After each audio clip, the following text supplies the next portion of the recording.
এই রমজানে একটি নামাজের কথা বলবো, শত কষ্ট হলেও এই নামাজটা আপনি ছাড়বেন না, একবার হলেও এই নামাজটা আপনি পড়বেন। নবীজি এই নামাজের এত গুরুত্ব দিতেন, নবীজি বলেছেন জীবনে একবার হলেও তুমি এই নামাজটা পড়বে।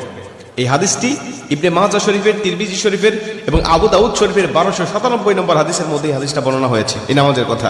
নবীজি তার চাচা আব্বাস রাদিয়াল্লাহু তাআলা আনহুকে ডাক দিয়ে বলেন, চাচা আমি আপনাকে এমন একটি নামাজের কথা বলছি, এই নামাজটা আপনি প্রতিদিন একবার হলেও আপনি আদায় করবেন। চাচা যদি প্রতিদিন সম্ভব না হয়, অন্তত সপ্তাহে একবার হলেও আপনি নামাজটা পড়বেন। যদি সপ্তাহে সম্ভব না হয়, তাহলে আপনি মাসে অন্তত একবার এই নামাজটা আদায় করবেন। চাচা যদি মাসেও আপনার পক্ষে কষ্টকর হয়ে যায়, বছরে একবার পড়বেন। যদি বছরেও না পারেন, জীবদ্দশায় অন্তত একবার হলেও নামাজটা পড়বেন। কারণ এই নামাজটা এত পাওয়ারফুল নামাজ। এই নামাজটা আদায় করার কারণে আপনার প্রকাশ্যে অপ্রকাশ্যে যত গুনাহ করেছেন, আপনার ইচ্ছায় অনিচ্ছায় যত গুনাহ করেছেন, আপনার অতীত জীবনে যত গুনাহ করেছেন, সব গুনাহ আল্লাহ আপনাকে ক্ষমা করে দেবে। চাচা এই নামাজটার নিয়মটা একটু ব্যতিক্রম। এই নামাজটাকে বলা হয় সালাতুত তাসবিহ। এই নামাজের মধ্যে অতিরিক্ত কিছু তাসবিহ পাঠ করতে হয়।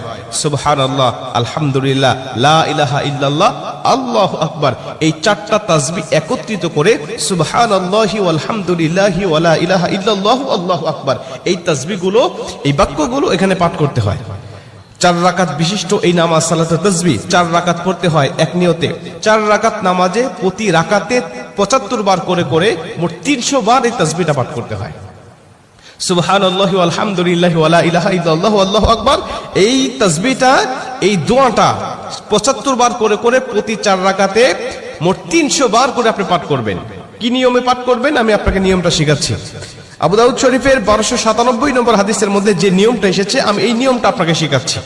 আমাদের সমাজে আর বেশ কিছু মানুষ বেশ কিছু নিয়ম বলে, কিন্তু আমি আপনাকে হাদিস থেকে সরাসরি নিয়মটা জানাচ্ছি। এটা আপনি রেকর্ড করে নেন, খাতা কলম থাকলে লিখে নেন। প্রয়োজনে এটা যত সোশ্যাল মিডিয়াতে যাবে, ফেসবুক ইউটিউবে যাবে, এটা আপনি সেভ করে নিজ আইডিতে শেয়ার করে রেখে দিবেন, যাতে আপনিও শিখতে পারেন, অন্য মানুষকে শিখাতে পারেন।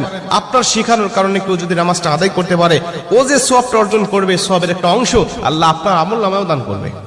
এজন্য এগুলো মানুষের কাছে ছড়িয়ে দিবেন যত সম্ভব হয়। আপনি প্রথমে যখন নামাজটা শুরু করবেন, নিয়ত করবেন নফল নামাজের নিয়ত করে অন্যান্য নামাজে যেভাবে সানা পাঠ করি আপনি সেভাবে সানা পড়বেন। অন্যান্য নামাজে যেভাবে সূরা ফাতিহা পড়ি ওভাবে সূরা ফাতিহা পড়বেন। অন্যান্য নামাজে সূরা ফাতিহার পরে যেভাবে সূরা মিলান ওইভাবে সূরা মিলাবেন।